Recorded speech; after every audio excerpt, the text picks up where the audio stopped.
Presidente, gracias por recibirme. Sí. ¿Qué tal, Esteban? Un placer. Un gusto, no, el placer es mío. Se ha hablado mucho en los últimos días de la situación que se ha dado con la expresidenta de la Nación, la marcha de ayer, su situación procesal. Yo le pido una primera mirada al respecto. Sé que usted es el presidente de la Nación y por ahí no está para comentar los hechos de la política, pero me interesaría una mirada al respecto. A ver, en primer lugar, me parece que acabamos de dar una lección de republicanismo, ¿no? Donde es un evento extremadamente importante, muestra la salud de la República porque una mujer que fue 2 veces presidente de la Nación, que fue vicepresidente, quedó condenada por corrupción. Además, eso ocurre en este gobierno. Y yo creo que eso efectivamente ha ocurrido porque es el primer gobierno que le da rienda libre a la justicia. Es decir, una de las cosas que fueron parte de mi promesa de campaña es: yo siempre abogué por la libertad del Poder Judicial, que el Poder Judicial sancionara acorde a lo que le parece correcto, y al no existir interferencia sobre el Poder Judicial, se hizo justicia, lo cual es sumamente valioso y que ese activo otros no lo tienen. El tercer punto, si vos querés, es con respecto a... ¿Usted quiere decir que hay otros gobiernos que sí interfirieron en la justicia? Sí, obviamente. No han dejado trabajar en paz a los jueces. Y si... ¿Habla de kirchnerismo o de otro signo político, presidente? Todos, excepto este gobierno. Y lo otro que me parece... O sea, el macrismo intervino en la justicia.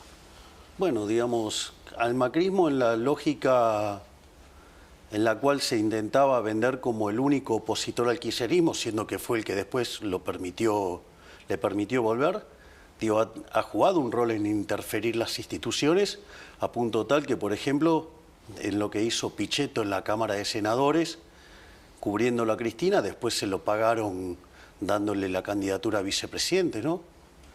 Entonces, me parece que es una forma de hacer política a la cual yo no adhiero.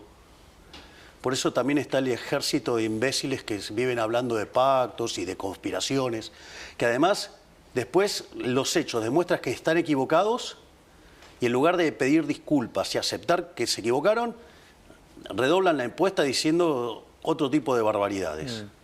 Usted, presidente, yo me imagino la respuesta, pero se la quiero hacer, por supuesto. ¿Usted en algún momento imaginó una situación de indulto o algo análogo para Cristina? A mí me parece un disparate.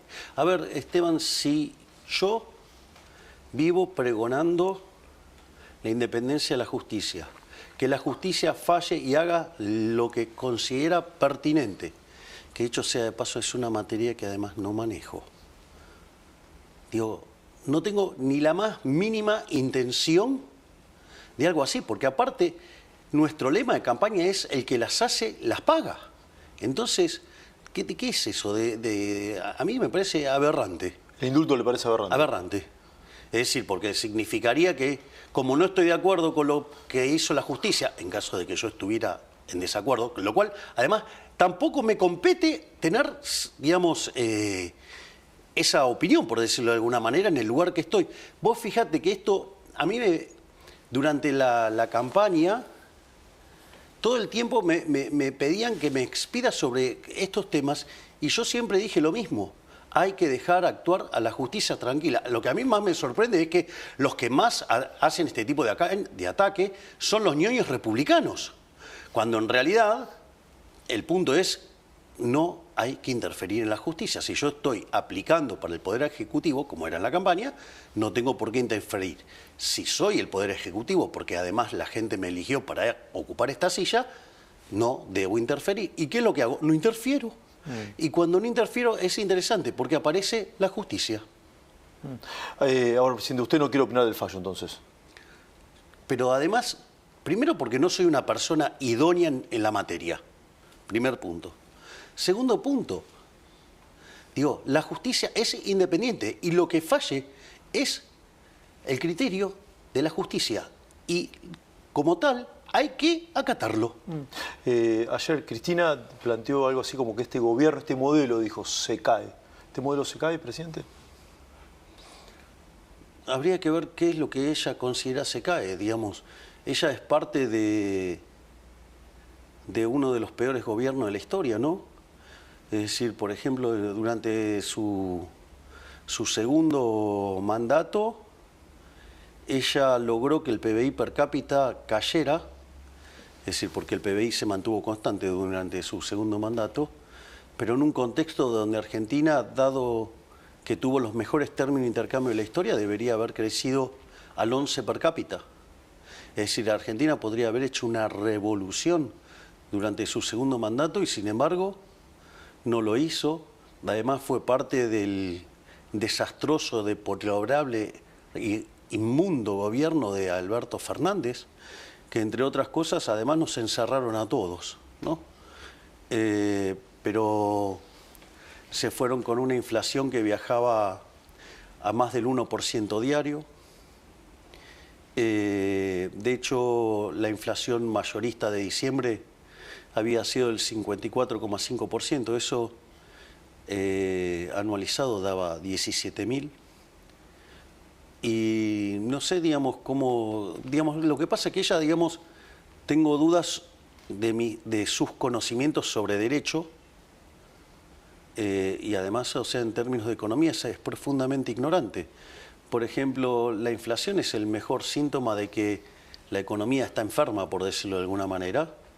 Y nosotros, no solo que el otro día en lo que es el IPC dio 1,5%, quiere decir que hoy la inflación en Argentina, de venir viajando a niveles estratosféricos que podían haber derivado en una hiperinflación, o si lo tomás de los máximos que tomó, en torno del 300% en consumidor o casi 400% en mayoristas, lo que vos tenés es que pasaste a una tasa de 1,5 mensual, es 20% anual. En consumidor, si lo tomás en mayorista, que siempre digo que es un mejor indicador porque va adelantado, dio deflación. Menos 0,3. Menos 0,3. Vos sabés que para ir a buscar un dato en situaciones normales, porque tenés una observación que dio eso durante la pandemia, que eso es una situación muy especial porque frente al pánico que se generó una fuerte retracción de la demanda agregada, digamos, se generó además también un profundo aumento de la demanda de dinero. Entonces, en el primer mes de la pandemia, frente a ese terror, evidentemente, digamos, los precios cayeron también, pero si no tenés que ir a buscar un dato de esas características al 2008, o sea, te tenés que retrotraer 17 años. Es decir, hoy Argentina, digamos, viaja en deflación. Entonces, bueno, eso desde mi punto de vista es una muestra de la fortaleza del programa económico. Además, es interesante porque no solo que estaban dadas las condiciones para que haya una hiperinflación, ¿no? Porque pensá que teníamos deuda en el Banco Central, digamos, en pesos venciendo un día, que eran equivalente a 4 bases monetarias, o sea, en un día podías quintuplicar la cantidad de dinero. Tenías deuda en peso venciendo por el equivalente a 90.000 millones de dólares, que en ese momento eran equivalente a 8 o 9 bases monetarias.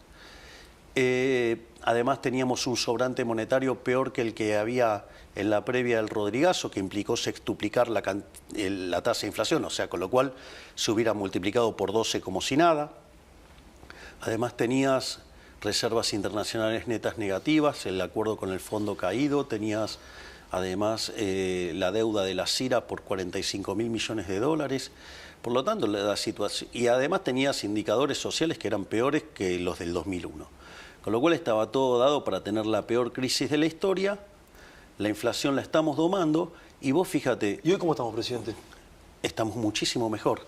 Si me lo permitís, digamos, voy claro. a cómo, digamos, a este punto y después ya vamos a sobre cómo, por qué estamos mucho mejor. Entonces, si vos te fijás, nosotros tenemos este tremendo logro en materia inflacionaria que está siendo reconocido por todo el mundo. Y vos fíjate que esto es interesante, porque hoy en el mundo se habla del milagro argentino. Y fíjate esto, nosotros lo logramos sin que hubiera una hiperinflación previa, porque es el que te hizo el trabajo sucio, ¿no? Lo hicimos sin una expropiación, no sé, tipo Plan Bonex, nosotros no expropiamos a nadie, lo hicimos todo, lo hicimos a mercado. No solo eso, sino que además no fijamos el tipo de cambio, que es una forma de acelerar la baja de la inflación de manera artificial. Lo hicimos sin controlar precios y además, en general, los planes de estabilización primero hacían los ajustes tarifarios y después te mostraban como logro, digamos, la baja de inflación post ajuste tarifario. Y nosotros lo venimos haciendo durante el propio programa. Es decir, con lo cual, y además lo estamos haciendo mucho más rápido que la convertibilidad. Vos fíjate que hay un trabajo de Gerardo de la Paulera, Bossoli e Irigoyen que se llama Passing the Buck y toma lo que se llama el índice de presión macroeconómica y demuestra que el mejor gobierno de la historia había sido el primer gobierno de Menem. El gobierno de Menem se caracterizó por qué cosas: un programa de estabilización exitoso, la convertibilidad, y un conjunto de reformas estructurales. Hoy, parados hoy, nosotros tenemos una baja de la inflación mucho más profunda que la de la convertibilidad y hecha de manera genuina, y al mismo tiempo, no solo eso, sino que hoy ya llevamos 25 veces más de reformas que las que hizo Menem. Por lo tanto, digamos, o sea, en primer lugar, digo, lo que puedo decir sin lugar tipo de duda, es que somos el mejor gobierno de la historia. Y después vos me habías preguntado otra cosa, que es ¿cómo estamos?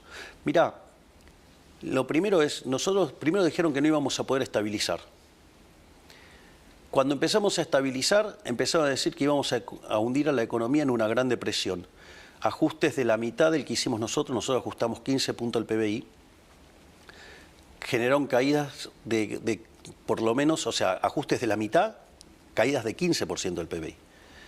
Dijeron que nos íbamos a hundir en una gran depresión, después dijeron que se iba a hacer una L, que íbamos a tocar un piso y no levantábamos más, después empezaron con la pipita de Nike suave, después la pipita de Nike... Bueno, ¿cómo terminó el año pasado? Cuando tomamos el EMAE, que es el indicador, el estimador mensual de la actividad económica, en términos mensuales desestacionalizado, diciembre contra diciembre subió 6%.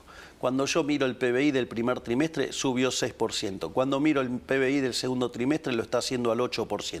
Cuando miro la cantidad de pobres, primero sinceramos, nos fuimos a 57%, porque básicamente lo que hubo que hacer era sincerar la macro. O sea, no es que no estaban esos pobres, en realidad estaban ocultos detrás de los controles de precios y distintas, digamos, cuestiones metodológicas en términos estadísticos.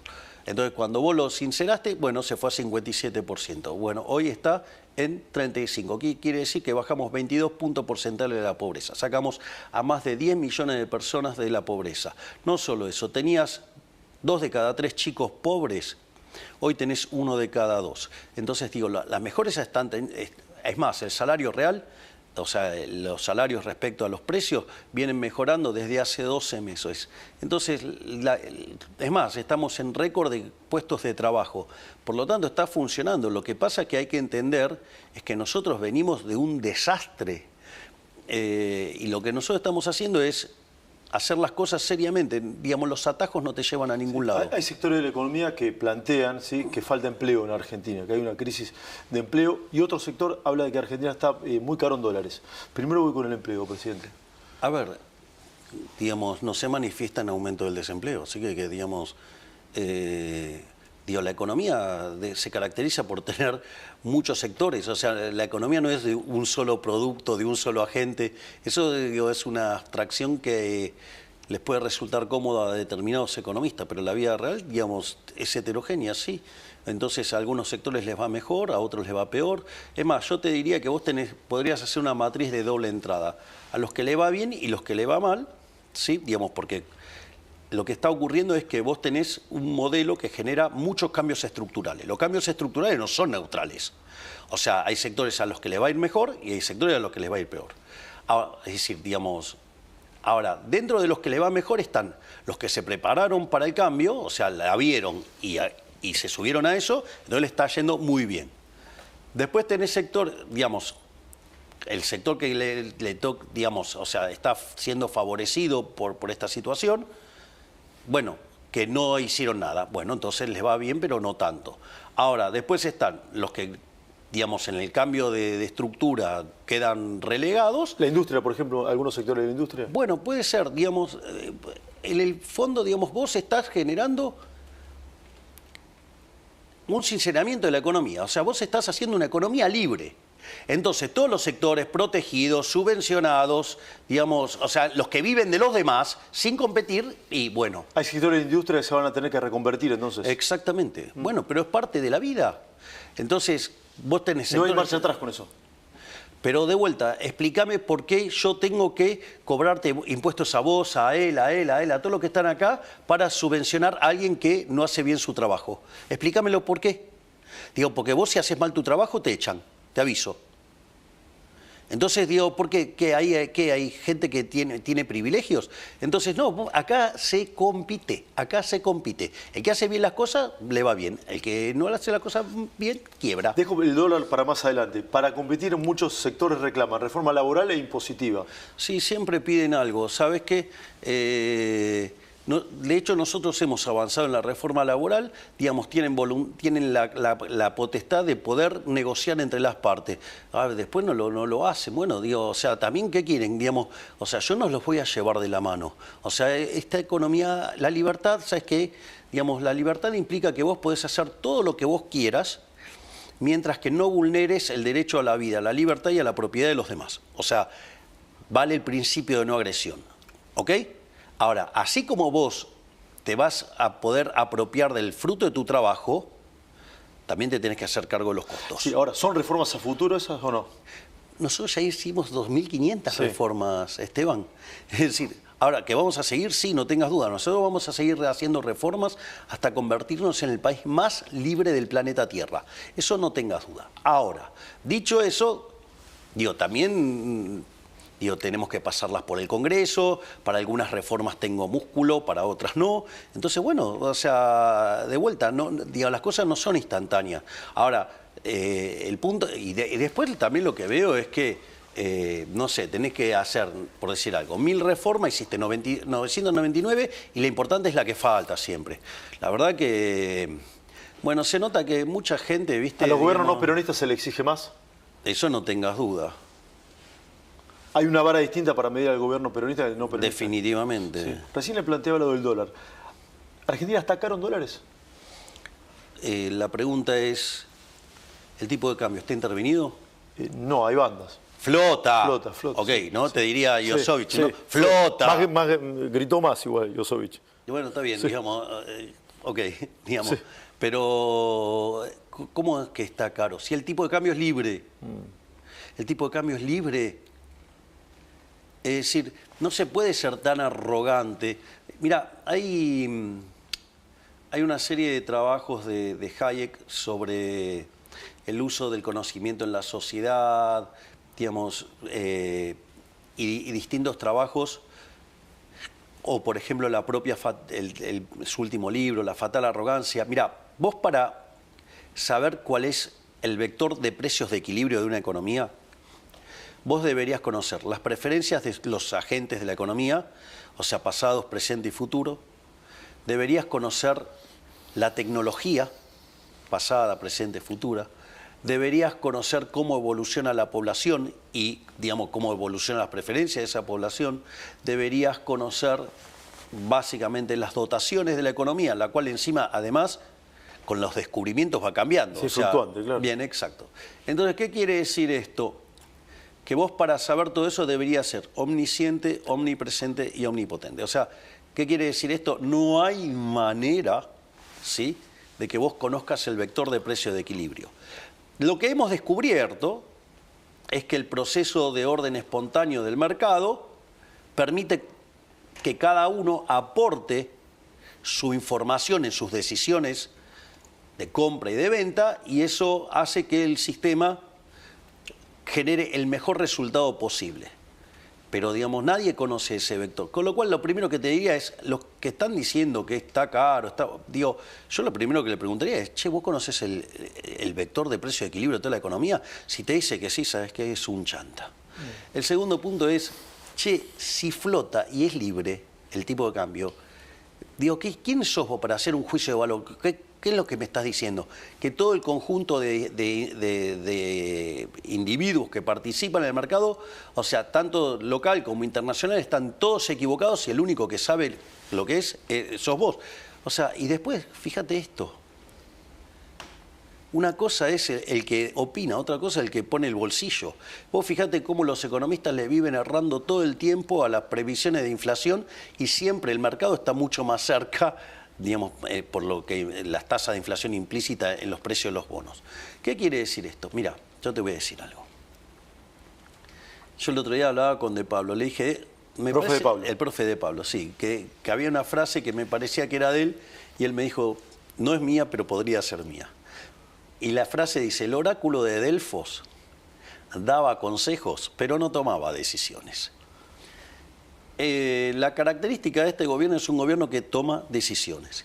Y hay muchos que viven de opinólogos. Y la verdad que viven pifiándole, ¿no? Hay un sector de economistas, una fundación vinculada con el macrismo, con el PRO, que plantea tres grandes escenarios. Inversiones que no llegaron, una situación de empleo y una situación de empleo compleja, entre otras críticas. No sé si lo leyó o lo vio.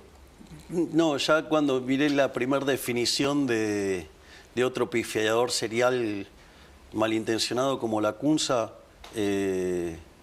ya digamos, o sea, me causó tanta gracia la primera definición porque hablaba... Que no habían avanzado las privatizaciones también. No, bueno, yo preguntaría, ¿en qué privatizaciones avanzaron durante el gobierno de Macri? Porque de hecho ni siquiera lo postulaban como, no sé, me acuerdo, digamos, reportaje Marcos Peña y Esteban Bullrich diciendo no, que ellos abogaban por una aerolínea argentina pública y eficiente. Yo les recuerdo es que yo mandé todo un conjunto de empresas para privatizar y que el Congreso de las casi 50 que me mandé, 6, ¿no? sí, 11 y parte es parcial, con lo cual, digamos, o sea, nadie quiere estar de socio del Estado argentino. Y sin embargo nosotros tomamos Aerolíneas Argentinas, digamos, no nos dejaron ponerla para privatización y a diferencia de todo lo que hicieron los demás, después de 18 años hemos logrado que genere ganancia. Y lo mismo hicimos con YPF, o sea, con lo cual... Digo, es muy interesante. Esos son los ñoños republicanos, usted habla de ñoños republicanos. Digo, que la gente los identifique solitos, o sea, son los tipos que hablan de la República y que cuando tuvieron, digamos, que estar en el poder, digamos, o sea, digamos, las instituciones las dejaron de adorno y los comentaristas políticos bien que se hacían los tontos. Pero a lo que voy es... porque la primera reflexión es la estabilización no es suficiente. Bueno, lo primero que te diría es, ustedes no lograron estabilizar la economía, yo sí. Ustedes no lograron el superávit fiscal, lo amplificaron, ¿sí? Es decir, porque el equilibrio fiscal que alcanzaron no fue un verdadero equilibrio fiscal. Equilibrio fiscal es cuando vos tenés equilibrio en la línea financiera, es decir, después de pagar intereses. Y la realidad es que eso en el gobierno de Macri no se hizo. El ajuste lo empezó a hacer el mercado cuando vino la crisis, después de, digamos, bueno, la crisis empezó el 28 de diciembre del 2017 cuando se llevaron puesto al Banco Central. Che, eso no es muy republicano que digamos, ¿no? Digamos, la conferencia el 20 de diciembre o 17 de diciembre. 28 de diciembre del 2017, la cual se llevaron puesto al Banco Central. O no sé, digamos, la ley de alquileres no es muy republicana que digamos, y tampoco es muy republicano, ¿Usted esto lo habló digamos, el con impuesto Macri, a la renta presidente? financiera. A ver, yo lo que digo es lo siguiente. Yo, digamos, me parece que es más interesante armar un espacio donde podamos convivir en la ciudad de la libertad y avanzar contra los colectivistas que estar fijándome en estas diferencias. Entonces... ¿Y que sea violeta o amarillo lo mismo? Todos los que quieran defender la ciudad de la libertad estamos en el mismo barco. Pero de vuelta, entonces yo veo estas críticas, es, digamos, el mismo Chanta de la Cunza cuando agarró y le puso un 4 a la política cambiaria de Argentina, cuando fue él el que restauró el cepo, ¿no? Es decir, digamos, hay que ser un poquito más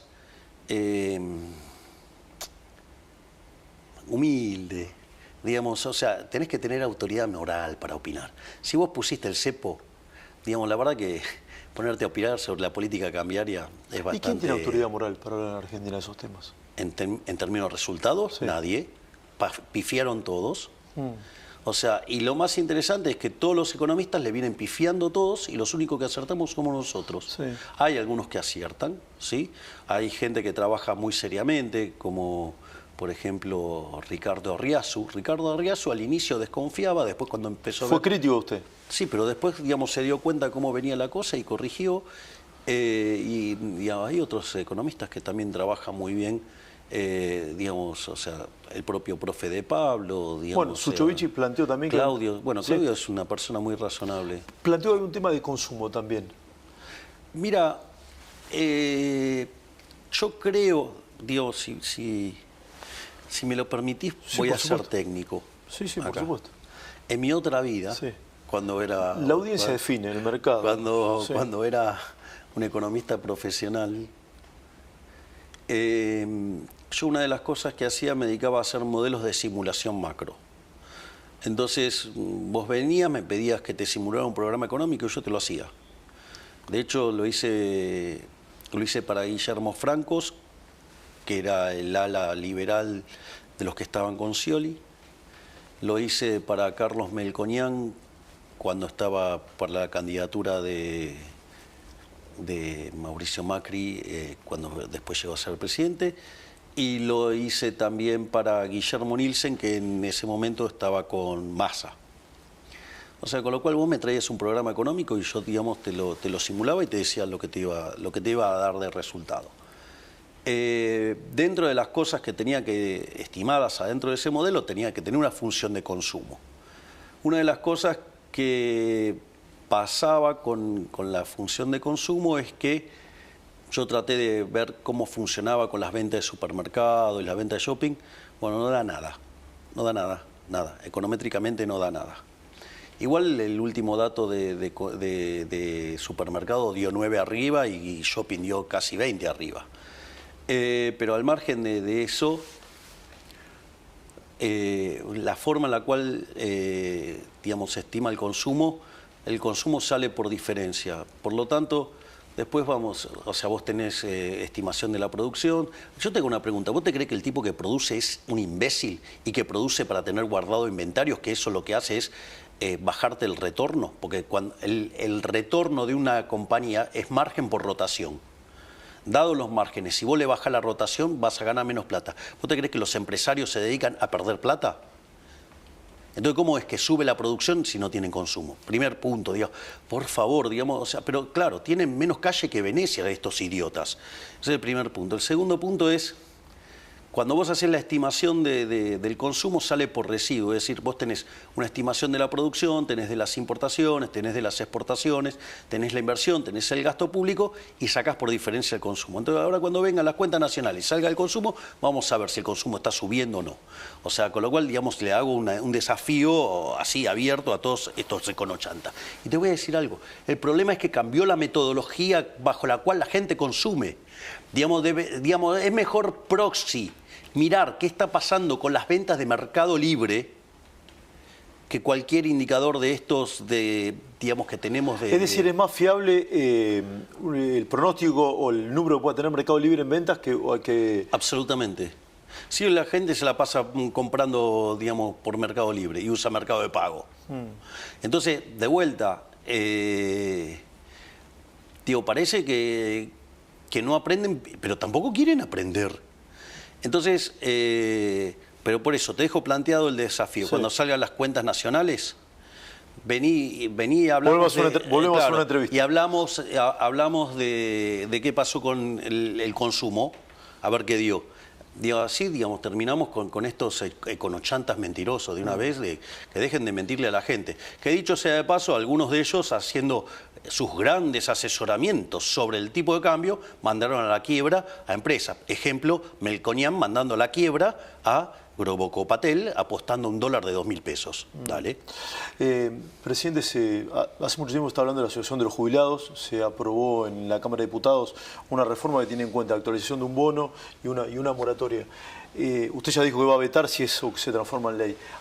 ¿Está en agenda algún tema para los jubilados? A ver, no, vamos por partes. A ver. La pregunta es,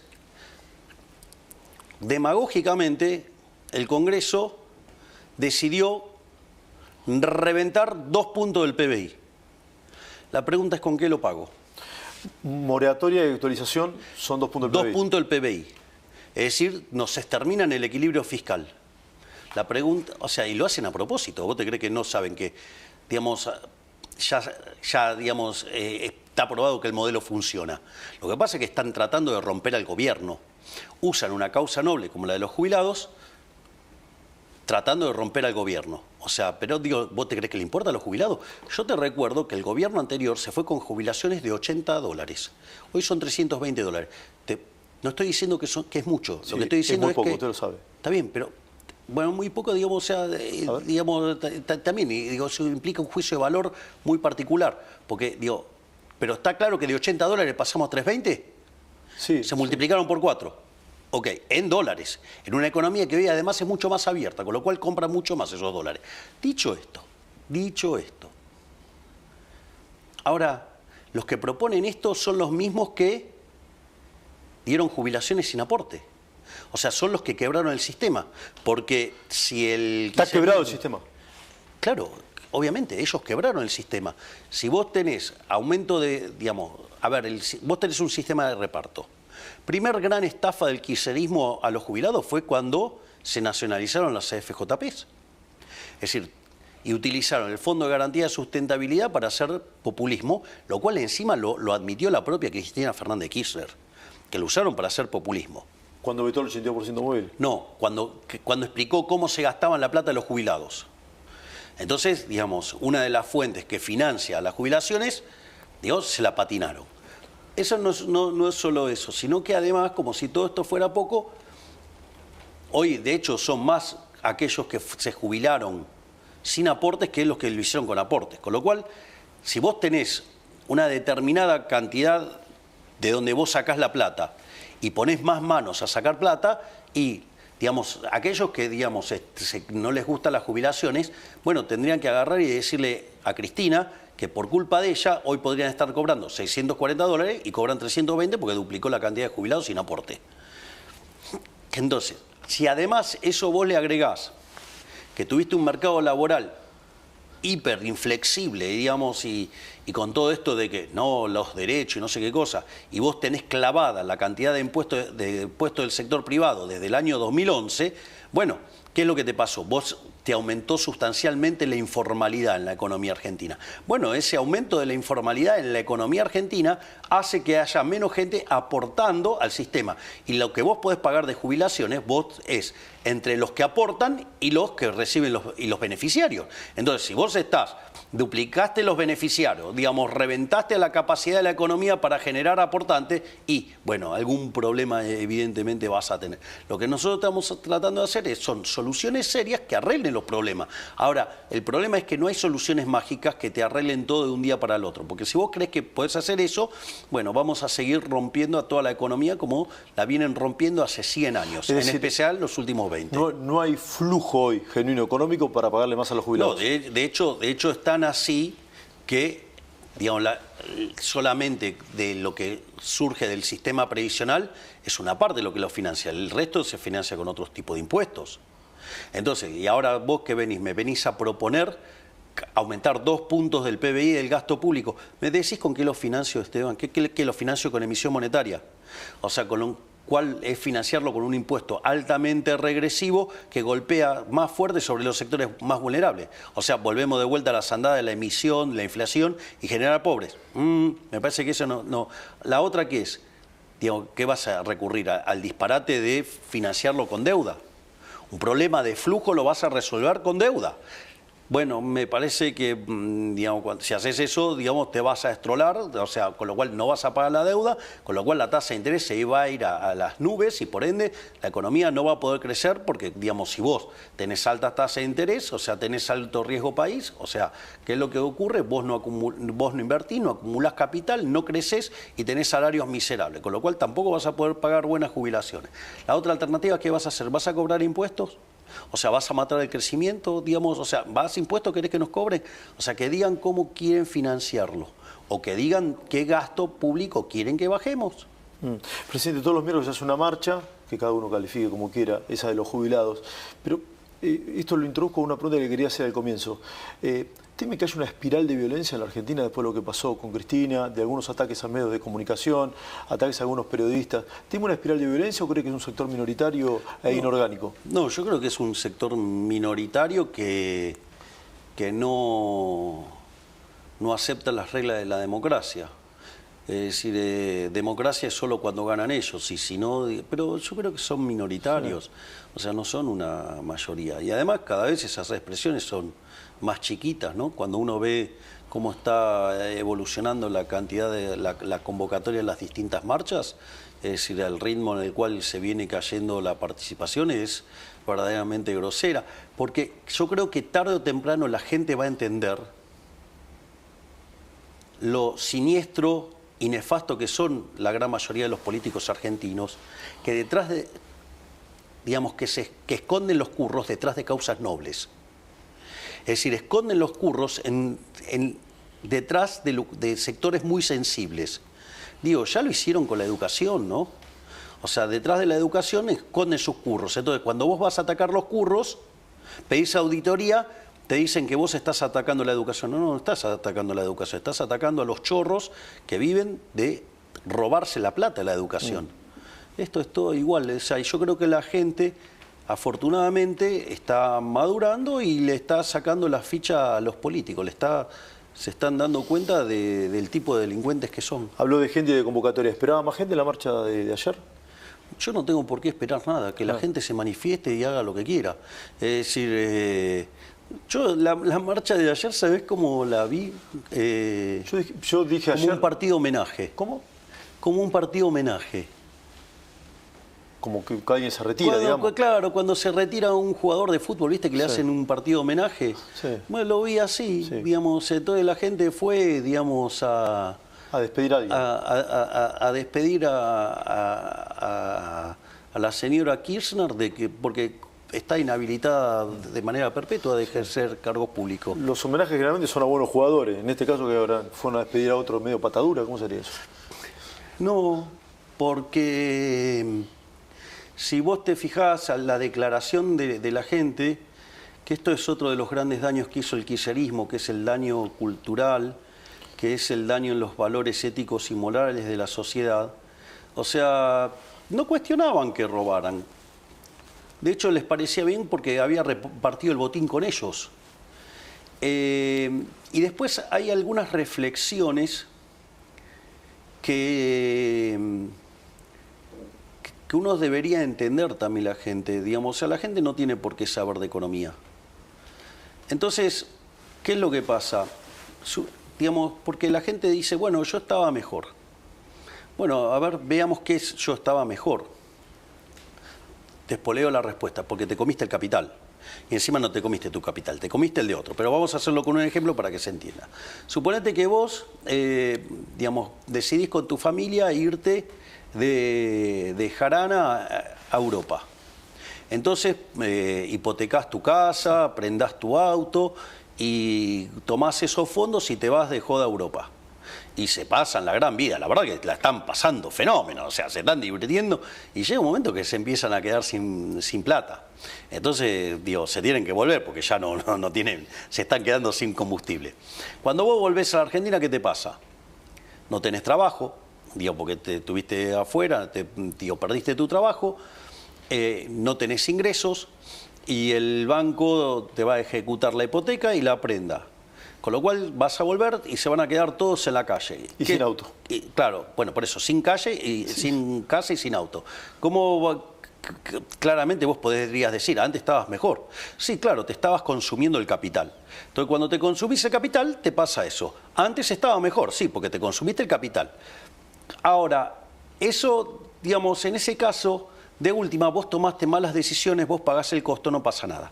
Acá el problema es que esta gente se estaba yendo de joda por todos lados y la cuenta la pagaba el vecino. Entonces, eso además generó también la resistencia que hay contra el kirchnerismo. ¿Por qué? Porque le robaba a uno para dársela a otro y obviamente en el medio se quedaban cosas, el auténtico, el que reparte, se queda con la mejor parte. Todo pareciera indicar eso. Entonces, o al menos la justicia dijo eso. Entonces, dicho esto, por eso la gente siente que estaba mejor, digamos, pero hay que explicarle. Ahora, ¿qué es lo que pasa? Vos te comiste el capital. Al comerte el capital, la relación capital-trabajo de la economía baja. Al bajar la relación capital-trabajo de la economía, la productividad es menor y por ende los salarios son menores. El problema es que Argentina, digamos, es una economía que se empobrece. Ahora, ¿y cuánto hace que hace esto?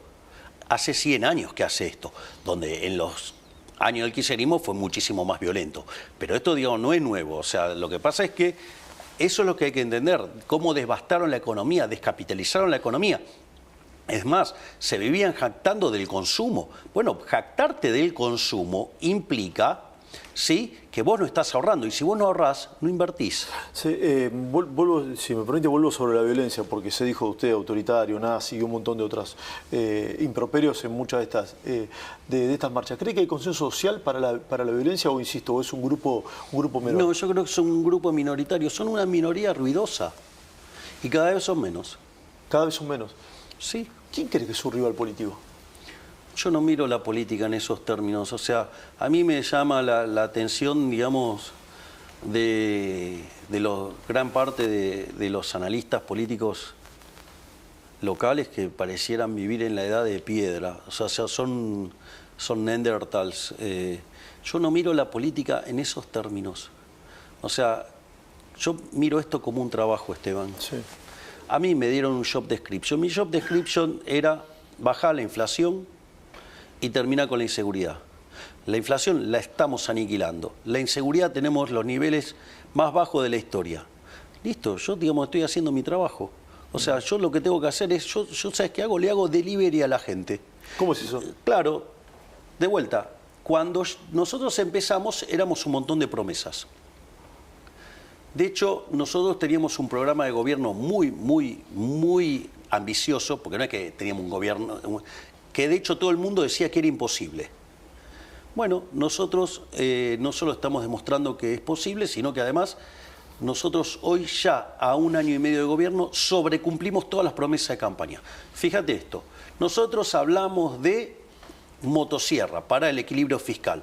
Nosotros creíamos que íbamos a alcanzar el déficit cero en el primer año de gobierno. Todos decían que era imposible. Sin embargo, nosotros lo conseguimos en el primer mes de gobierno. Nosotros dijimos que íbamos a ir a un caso de competencia de monedas y que eso podría generar un proceso de dolarización endógena. Bueno, eso ya está ocurriendo desde septiembre del año pasado. No solo eso, bueno, liberamos el cepo, que decían que era imposible de liberar. Después, por ejemplo, en lo que tiene que ver en política de seguridad, seguridad interior, o sea, el Ministerio de Seguridad, Patricia Bullrich, tenemos los indicadores más bajos de criminalidad de la historia, o sea, estamos sobrecumplidos. En materia de defensa, ¿sí? O sea, seguridad respecto a otros países. El programa de reequipamiento que ha hecho el ministro Petri es el más grande de la historia argentina, el más grande de los últimos 50 años. ¿Sabía que hoy Argentina es la 23ª potencia militar mundial? No lo sabía. Pensé que no estaba ni entre los 100. ¿Qué dato, no? O sea, bueno, digo, gestión Petri. Entonces, ¿qué más, digamos, me comprometí? Me comprometí en una política internacional alineada con Occidente, donde determiné que mis dos grandes socios iban a ser Estados Unidos e Israel. Y usted mira, mi política internacional es bien consistente ya con le quiero eso. preguntar por la gira y la situación que se está dando entre Israel e Irán, pero quiero volver sobre esto. Usted varias veces manifestó la idea de ir por su reelección, ¿sí? ¿Esa idea está firme? Esa idea está, digamos, sí, digamos, si la gente lo avala. Sí. O sea, hay que pasar por las urnas. Sí. ¿Y usted qué lee de la temperatura que hay en la sociedad? Esteban, yo no tengo que mirar nada, yo tengo que hacer mi trabajo y después lo someto a evaluación de la gente. O sea, yo no estoy en la politiquería, en a ver si chicaneo a tal político, sí. Yo trabajo. O sea, usted no levanta el teléfono de un diputado para llamarlo por una cuestión u otra, o de un concejal, o... ¿Para qué? No sé, para hacer política. No está en su ADN. No está en mi ADN. Ahí voy a hacer una aclaración también, porque esto es interesante. El gobierno tiene 3 líneas de acción. Tiene la gestión, Tiene la política y tiene la batalla cultural. En la gestión, yo estoy involucrado muy activamente en 5 de 8 ministerios. O sea, yo estoy muy involucrado con el Ministerio de Economía, digamos, o sea, donde además con el ministro Caputo tengo una relación simbiótica, directamente simbiótica, además de la relación fabulosa que tengo con un gigante como es José Luis Daza o Pablo Quirno. Es el equipo de Caputo. Sí, bueno, está bien, pero Pablo Quirno, junto a Santiago Bauzil, presidente del Banco Central, es el arquitecto de arreglar el déficit cuasi fiscal, que eran 10 puntos del PBI. Vamos, ey. O ese gigante que tenemos de secretario, digamos, que es Guberman, ¿sí? Digamos, que se encarga de mirar los números. Sí. Los 5 ministerios son economía. Pues bueno, por eso. Después está claro que Cancillería, digamos, yo digo, a eso le pongo el cuerpo activamente, me demanda mucho, pero bueno, hemos puesto a Argentina en el mapa mundial de una muy hermosa manera. Después con otro ministerio que trabajo muy duramente es con Capital Humano, que es una de mis invenciones. O sea, el mundo admira nuestro trabajo de capital humano. El propio Papa, el León XIV, ha ponderado el trabajo de Sandra Petovelo y ha pedido, digamos, que interactúe con los responsables de políticas sociales del Vaticano para que, digamos, intercambien experiencias.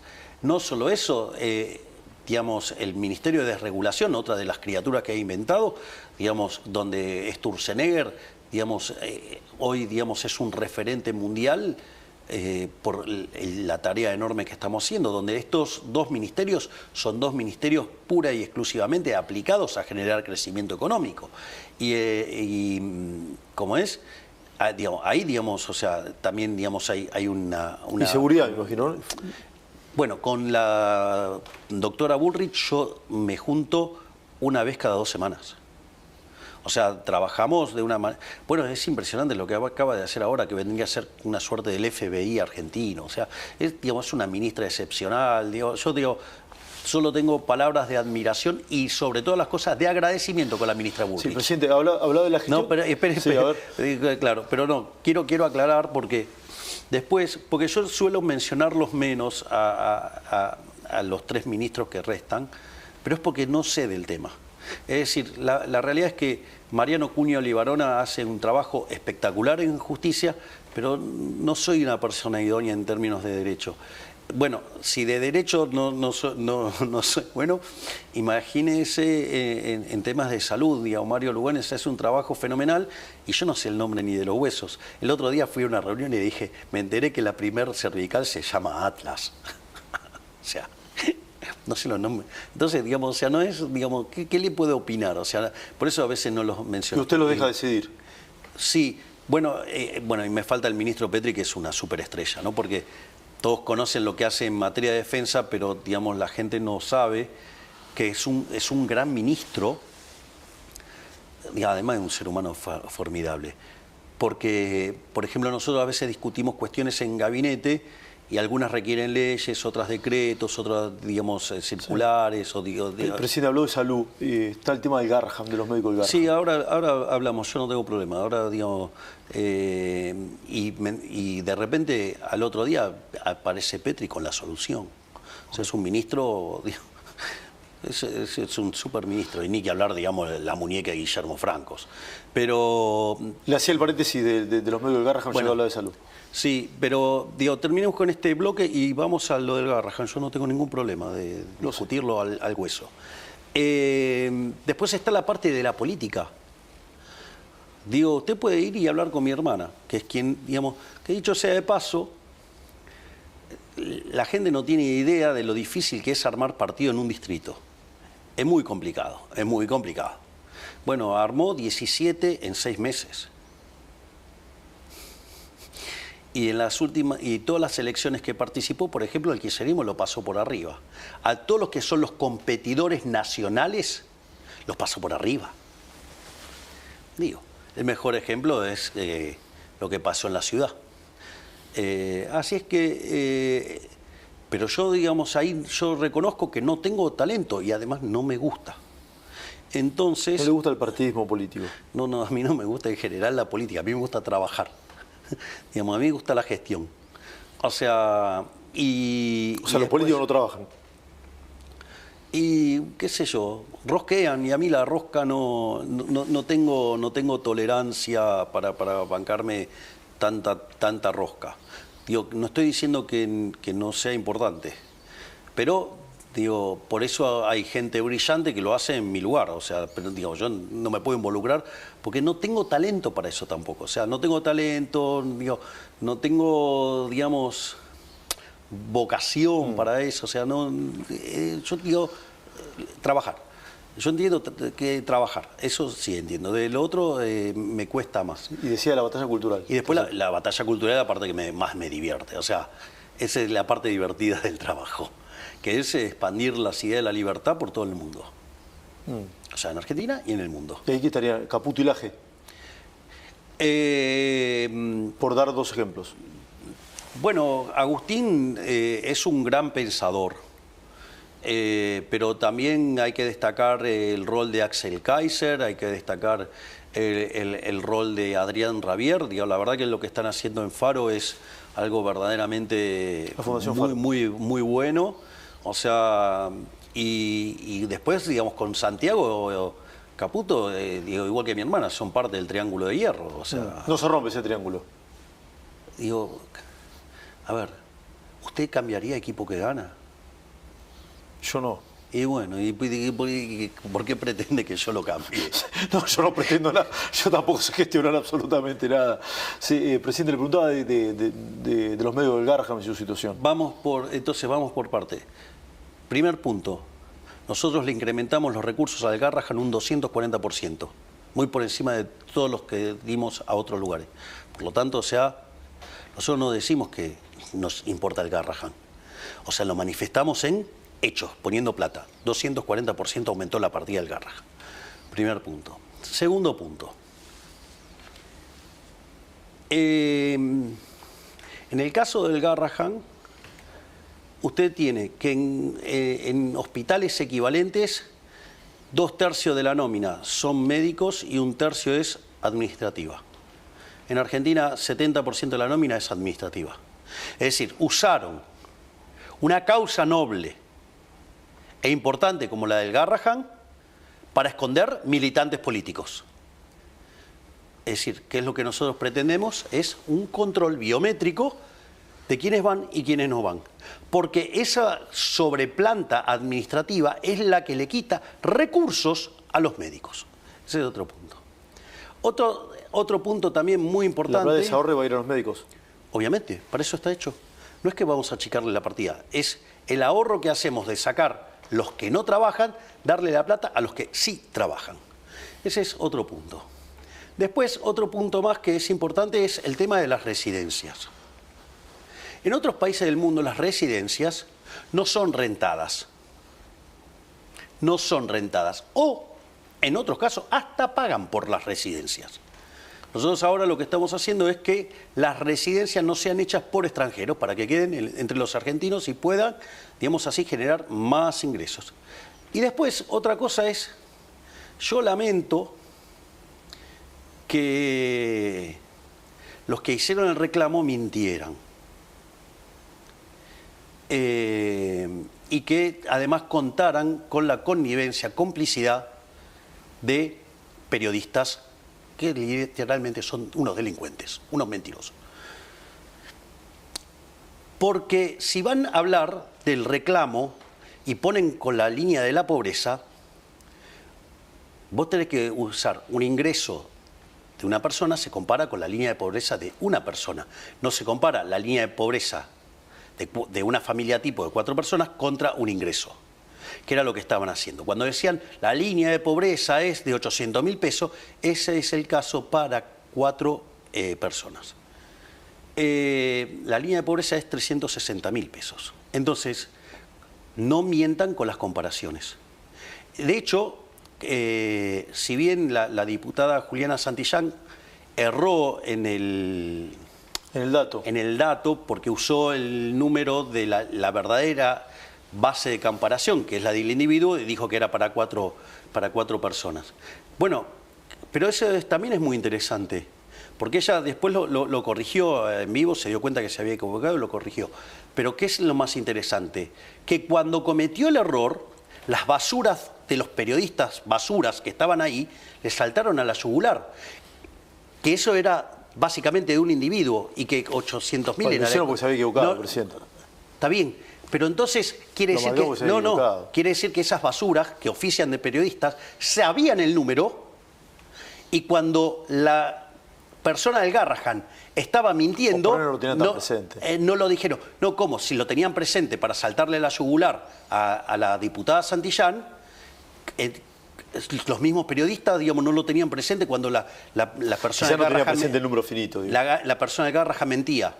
No, ¿cómo? Digamos, a ver, si vos lo sabías el número en el mismo momento para saltarle a la yugular a la diputada Santillán, ¿por qué no le saltaste a la yugular a las personas del Garrahan que estaban ahí mintiendo con el número de pobreza?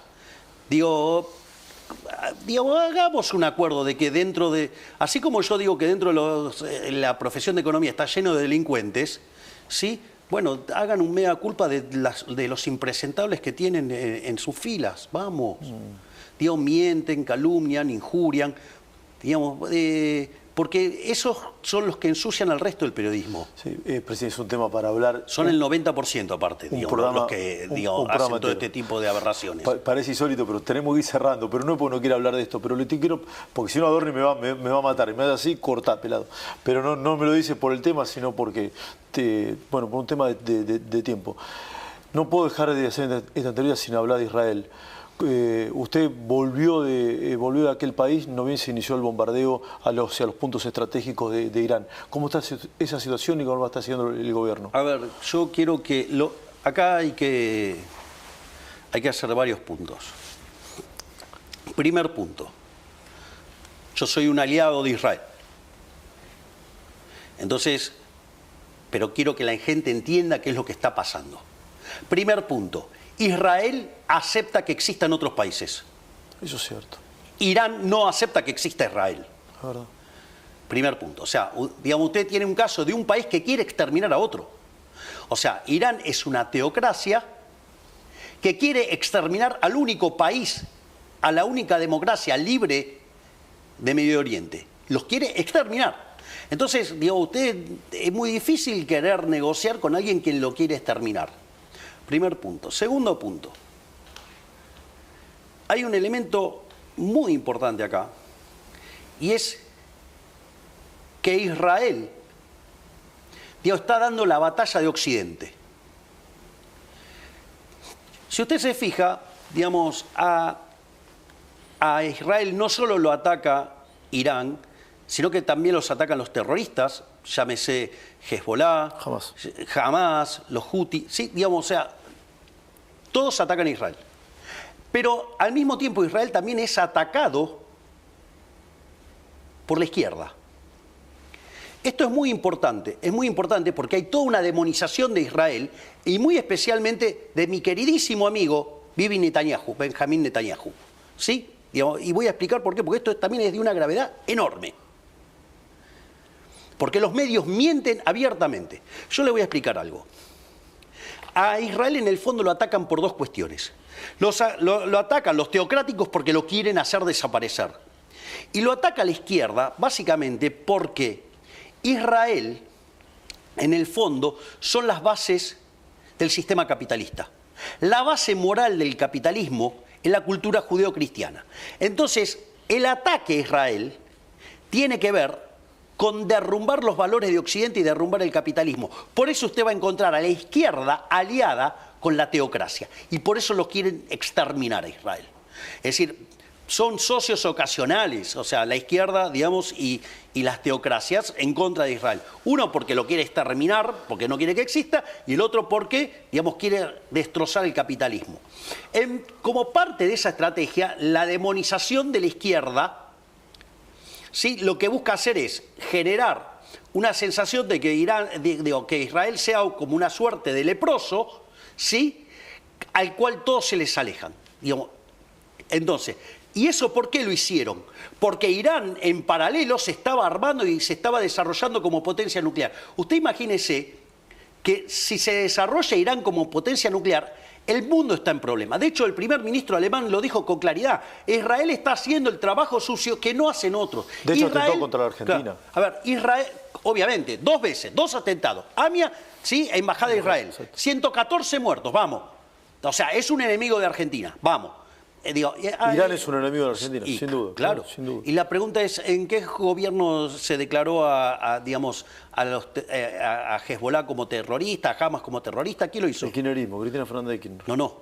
Nosotros los no, declaramos perdón, el terroristas. memorándum pensé que me decía. No, sí, claro. Nosotros firmamos otro memorándum con Israel. Exacto. Ahora, y Cristina va a tener que ir a dar explicaciones a la justicia por el memorándum con Irán. Digamos, y no sé si nos constituye traición a la patria, porque pusieron 2 bombas en Argentina. Entonces, no ahora, Discúlpeme pero que me interrumpí, eso es clave. Lo que Argentina, durante su gobierno, puso en el listado de agrupaciones terroristas a... Digamos, sí, claro, a Hezbollah y a Hamas. Ahora, pero esto no es menor. Fíjese cómo además se da la guerra. Si usted se fija, si Israel no tuviera la cúpula de hierro, hoy tendría más de 1 millón de muertos. Fíjese que Irán ataca objetivos civiles en Israel. Y sin embargo, ¿qué noticias usted encuentra de Israel contra, digamos, Irán? Son todos altos mandos, son todos ataques quirúrgicos. Entonces, no solo eso, digamos, o sea, yo quiero ponderar la forma, la hidalguía y el honor con el que pelea Israel. Israel ataca objetivos militares y el rival, no solo que estaba desarrollando armamento nuclear para eliminar a Israel, sino que además ataca objetivos civiles. Sí, bombardeó un hospital en las últimas horas. Bueno, entonces, fíjese, Israel ya nos salvó de Irak en 1981. Israel nos salvó de Siria en el 2007. Y ahora lo está haciendo de vuelta. Israel, digamos, está salvando la cultura occidental. Es decir, entonces, no podemos errar de esta manera. Pero claro, digo, lo políticamente correcto, los woke están del lado de la izquierda. Y la izquierda quieren romper a Israel porque es atacar los valores judeo-cristianos que son la base del capitalismo. Sí. Presidente, si seguimos la entrevista, Adorni me mata, cosa que no quiero. Bueno, no, digo, si quiere se lo tranquilizo y le sigo contestando lo que quiera. Es súper interesante. Puedo seguir contestando lo que quiera, digamos, a pesar de que se enoje Adorni, no que es un gran ser humano. Ni robarle su tiempo muy valioso. Presidente, gracias por haberme recibido, siempre es un honor. Por favor, es un placer. Es un honor para mí. Gracias por esta nota, Esteban. Gracias. Gracias. Sí, gracias. Señor Presidente de la Nación. Ahí estaba Javier.